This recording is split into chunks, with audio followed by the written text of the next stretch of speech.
morning. We're off to Craters of the Moon. This is Uncle Nick. This is my mom, Marlene.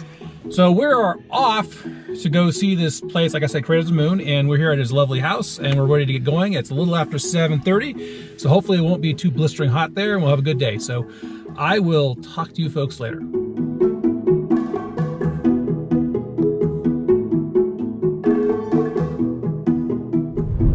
Well, we are over an hour outside of when we first left their Mountain Home, right? Yes. Okay, I keep screwing that up. Keep calling it Mountain House for some reason. But we're out here on the high plain, high desert, I guess. We've gone through several sections where it's much more green and lush with pastures. And of course, Uncle Nick's still there. Say hi, Uncle Nick. Hello. Hello. And my mom's still back there. Hello.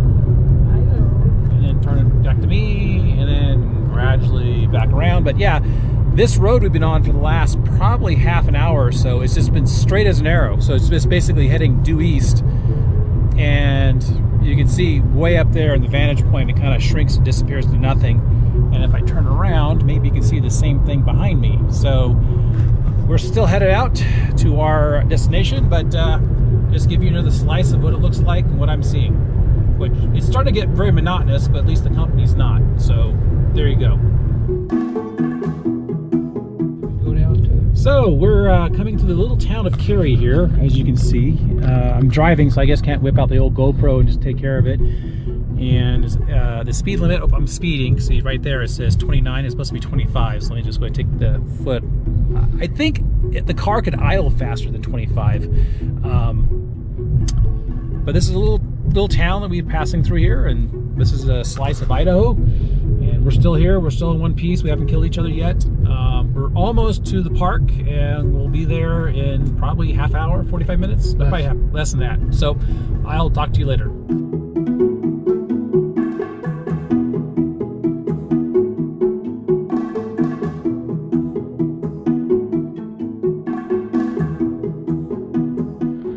Well, we have arrived, and the visitor center is right here, and it's right off the main drag. And this is what we've been seeing for the last several, like 5-10 miles thereabouts outside of town that I showed the last video. But it's really cool because you have all this lava formation right here, and like you can see lava flows and a lot of lava rock everywhere. So we're gonna go ahead and go into the visitor center and see what it's all about.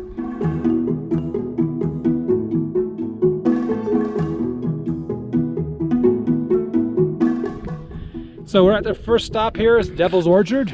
They're there. And I just have normal shoes on. And so all this landscape you see around here was formed about 2,000 years ago when the last eruption happened, because we were debating, like, how come there's so much exposed lava rock? And so this is the Devil's Orchard Trail, and the park asks that we stay on the trails because everything's very fragile out here. And the other piece of it too is some of the terrain is very rough on the feet and the boots. So I'm just leaving my sandals on, even though I bought my boots. And this is a slight little loop trail here, so I'll take some pictures, and you get to learn more as I learn more.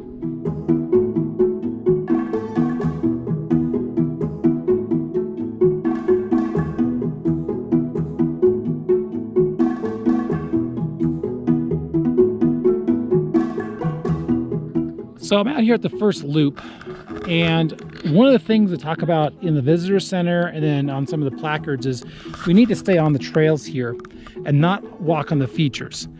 And so I want to point this out, this feature right here. So this was some lava flow, 2,000 years ago, and you see how it's all broken in? Well, that's because people were walking on it. So this is where you can see where human interaction with the natural resources here breaks them down much more quickly than nature does it by itself.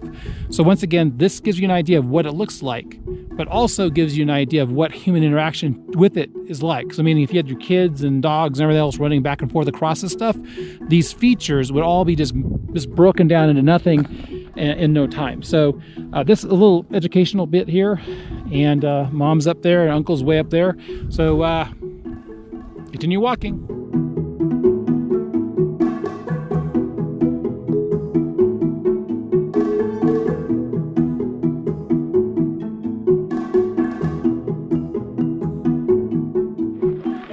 So I'm here at the next stop. We gotta climb up the center cone, which I've never done before, but Uncle and Mom are left in the car because this is a little beyond them. And you get the idea of what it looks like. And we'll shoot some more film at the top of the climb here.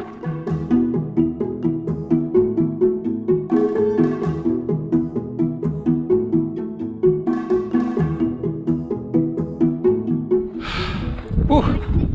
Made it to the top here, and it's the top of the cinder cone, as you can see, and some people visiting and everything else. Come back around here. I think that's 360. So it's a little bit of a hike up here. You saw a couple of photos of me going up it, and it didn't take very long to get up here. Kind of step down here a little bit so you can see what I'm seeing. But yeah, so you got the red rock and more of the cinders. So this is more of that congealed lava, I guess. People taking pictures, selfies, and take a couple more pictures from up here and call it good.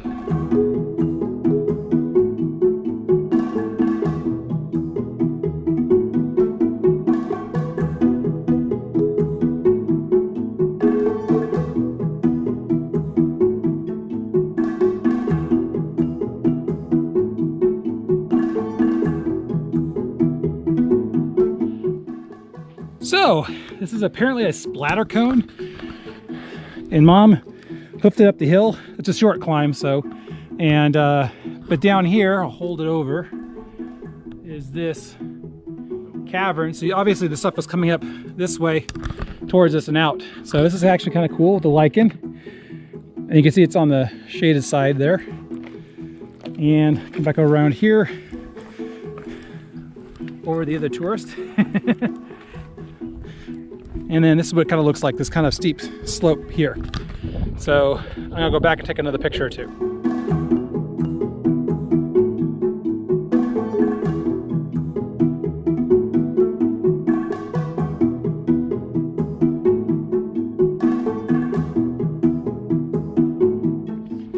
Okay, I'm pretty much all done with the splatter cones here, so you can see the kind of a profile here of what it looks like.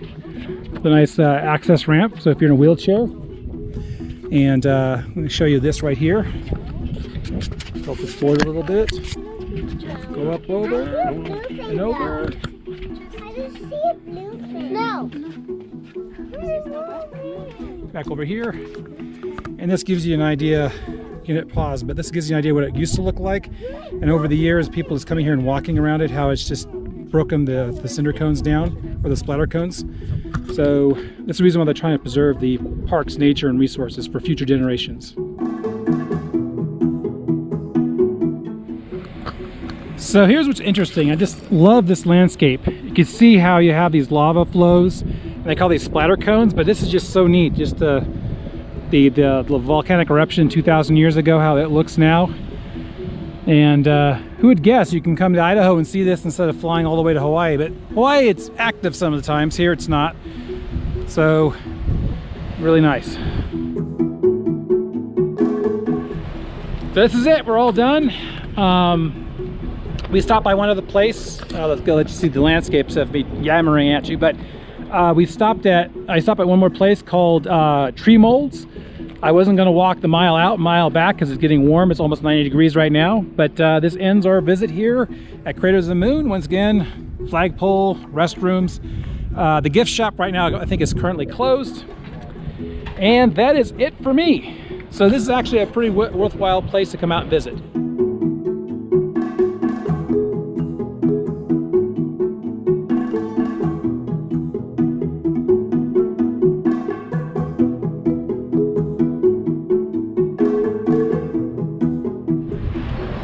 So I'm here in the town of Arco. My uncle brought us here to this place called Pickle Place. It's not Mr. Pickles, it's Pickle Place. They're famous for their like rubs here, I guess. And then there's this chair, but this is the town of Arco, the edge of it. And just give you an idea, but this town was the first town powered by nuclear power.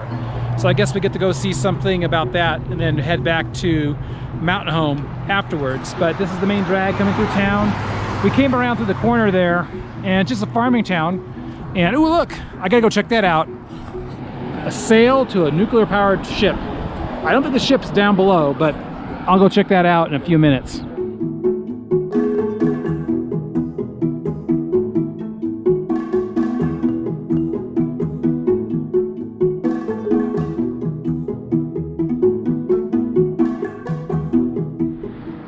Hi, it's me again. Family's in the car, but this is really cool. Across the street where we had lunch at Pickle something weather. So, but this is really cool. This is a sail from a nuclear powered submarine they brought here. And like I said, this is the first town powered by nuclear power. And they have this little science center here, I guess. And so it's kind of cool to show you what it is.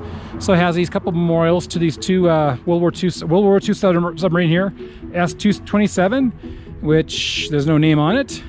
And then here, over here, this is the Hawkbill. This is what that's the name of the submarine that this was attached to. And then this is a torpedo. This is kind of cool, out in the middle of nowhere. And this is the Mark 14 torpedo. And ooh, this is the infamous torpedo that didn't work correctly in the beginning of World War II because of Bjord.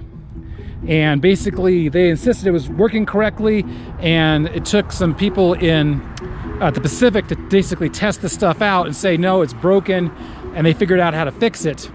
But yeah, this is really neat having seen one of these. So but that's it for this. We're headed back to Mountain Home now, and I'll catch you later.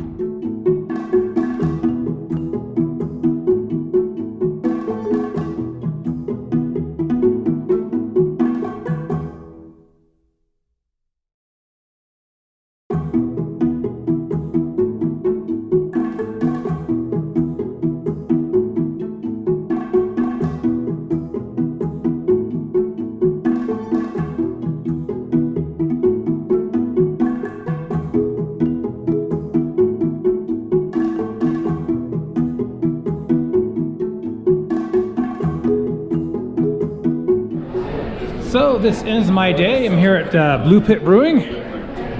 Lovely bartender here. Are you one of the owners too? Are you one of the brewers? Or just... Okay, cool. Great to hear. Now you're going to be famous. So I'm just, like I said, wrapping up my day. We came to this local tap room brewery here in Mountain Home. Excellent beer, by the way. So if you're here, give it a try. And right now the front is under construction. They're doing street work, so we have to sneak in and out the back door, which is good. Food trucks right here. So this is it for our day. So we've had a full day. Now we're gonna go home and relax and play some cards. So until next time, take care, God bless, bon camino.